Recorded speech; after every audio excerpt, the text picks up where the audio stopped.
Have you ever felt like you are going in circles during a conversation, unsure why you always end up feeling confused and belittled? If so, you might be dealing with a narcissist. They use specific words to manipulate and control you without you even realizing it. Today, we're going to uncover these code words so you can see through their tactics and protect yourself. Narcissists are more dangerous than you might think. They can mess with your mind in ways you can't even imagine or realize. But don't worry, there's a way to tackle them. You have to be smart enough to crack their code words and turn their game against them. In this video, we'll reveal 10 common phrases narcissists use and explain what they really mean. This knowledge will help you stay one step ahead and take back control of your interactions.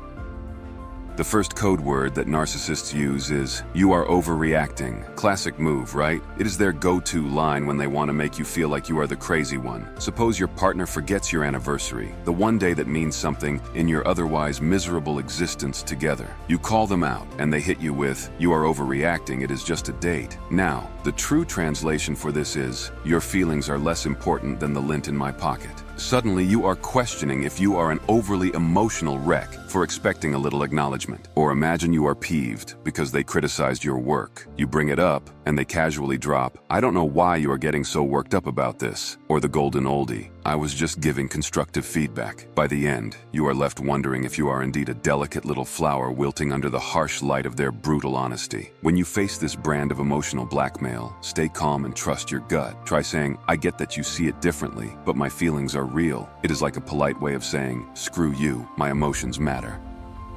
Next on our narcissist phrase, bingo, is, "You are imagining things." Gaslighting at its finest. This gem is designed to make you doubt your very sanity. Say you confront a friend for gossiping about you, and they shoot back, "You are imagining things, I never said that." Even if you have got a voice recording, they will still look you dead in the eye and deny it, like they are auditioning for a role in The Twilight Zone. Or maybe they made a joke about you in front of others. You call them out, and they say, "You are just imagining it," or "You are paranoid, that is not what happened." At this point, you are questioning if you have accidentally slipped into an alternate reality where gaslighting is a competitive sport. To combat this, hold on to your version of events like a lifeline. Keep a journal or record things to anchor yourself in reality. And when they try to rewrite history, hit them with, "I remember it differently, and I trust my memory." It is like saying, "Nice try, but I am not falling for your mind games."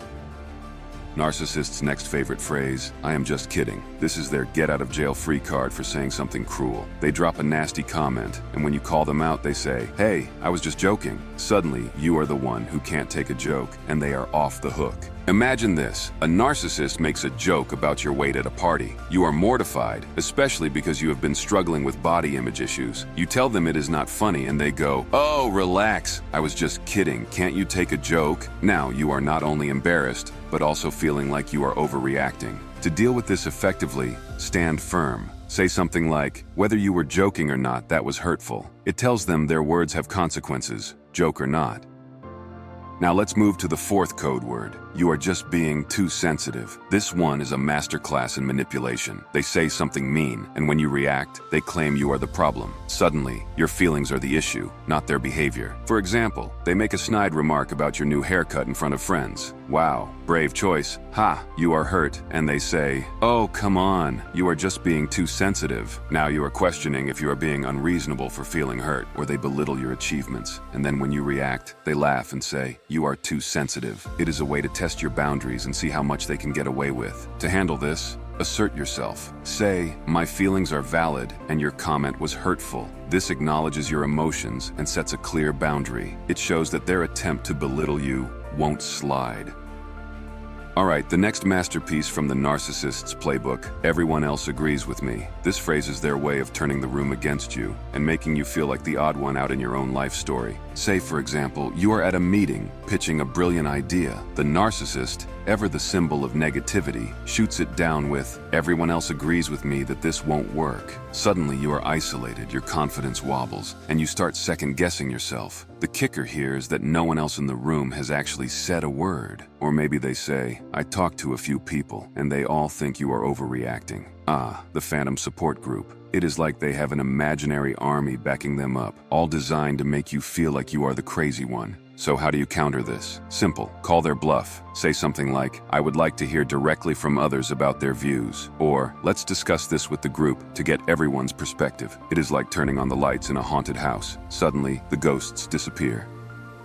Now, let's discuss the sixth one. I am sorry you feel that way. This is the narcissist's non-apology, a verbal sleight of hand to dodge responsibility. It is like someone smacking you in the face and then saying, I am sorry your face feels hurt. Imagine you confront them about a hurtful comment. They go, I am sorry you feel that way, but I was just being honest. Translation here is that your feelings are the problem, not my cruelty. It is a way to make you feel bad for having emotions, all while they stroll away guilt-free. Or they can say, I am sorry you feel that way, but you're too sensitive. There it is again. Blaming your reaction instead of owning their behavior. It is like a magician's trick, misdirection to make you look at the wrong problem. But no matter what, stay refocused. Say, this isn't about my feelings, it is about your actions and their impact. Or, I need you to acknowledge what you did and how it affected me. It puts the spotlight back on them, where it belongs.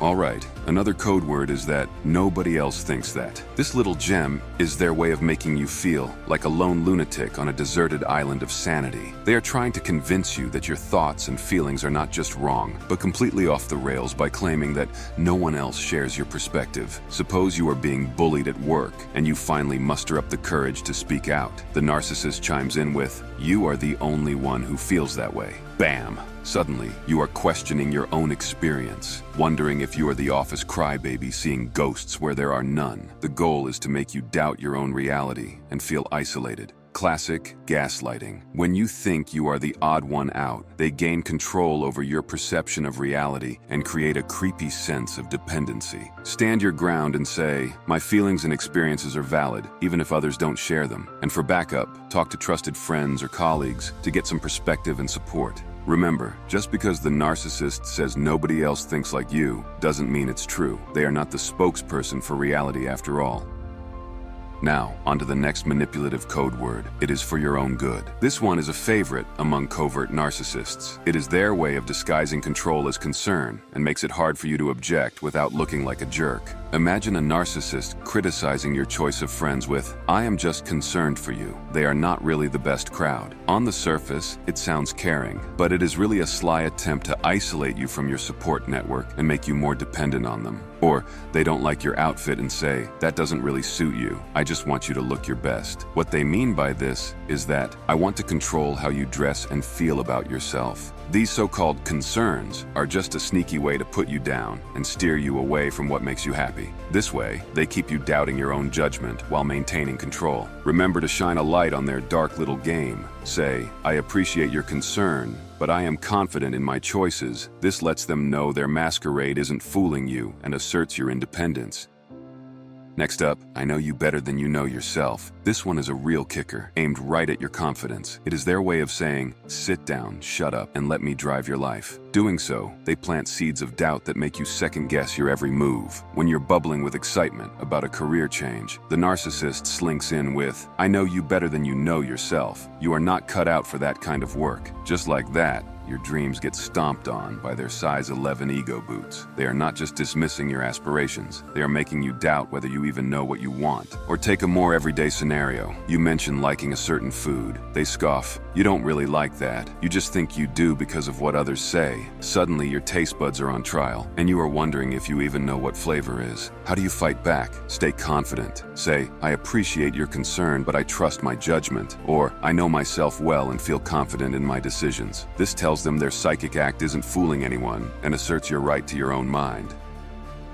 Now, the final narcissist's favorite code word, I am just concerned about you. This one is a wolf in sheep's clothing. They wrap their control in a warm blanket of faux concern to make it seem like they are just looking out for your best interest. Spoiler, they are not. Imagine you plan a fun weekend with friends. The narcissist strikes with, I am just concerned about you. Those friends aren't a good influence. What this actually means is that I want to isolate you and keep you all to myself. Their so-called concern is really about cutting you off from your support network. Or let's say you are thrilled about a new hobby. They sigh and say, "I am worried this new interest will distract you from your responsibilities." What they mean is, "I don't want you to have interests that don't revolve around me."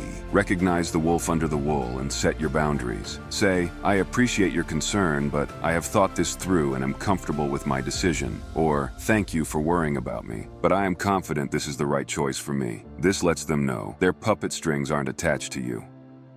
And there you have it, the narcissist's tricks, decoded and dismantled. Let me know in the comments section which of these phrases sound familiar, and have you fallen for any of these in the past? If you found this video valuable, don't forget to leave a like. If you're interested in more videos like this one, hit the subscribe and notification bell to always be the first to know when a new video is up. And as always, I'll catch you in the next one.